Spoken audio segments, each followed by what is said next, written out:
कृष्णाचं नाव विठ्ठल कसं पडलं आणि मग पंढरपूरला विठुरायाची आणि रुक्मिणीची मूर्ती एकत्र का नाही, ह्या मागचीच ही एक पौराणिक कथा.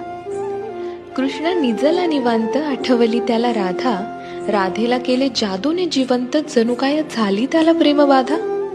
समोरून आली रुक्मिणी, कृष्णासंग राधास पाहिली, डोळे झाले लाल लाल, म्हणे मी कृष्णा सोडून चालली. कुठे गेली रुक्मिणी कुणास बाई ठाऊक, कृष्ण भटकतोय तिला शोधत, होऊन व्याकुळ भाऊक. पोहोचला बाई कृष्ण शोधत तिरी चंद्रभागेच्या, आणि रुक्मिणी दिसली दिंडी रवनात पंढरीच्या. कृष्ण म्हणवितो रुक्मिणीस, पण ती रुसलेली फार, म्हणतो कसा, अगं रुक्मिणी कसा करू मी तुझ्या विना वैकुंठाचा संसार. रुक्मिणी नाराज, त्यातच कृष्णास आठवे भक्त एक थोर, नाव त्याचे पुंडलिक, लय गुणाचं ते पोर.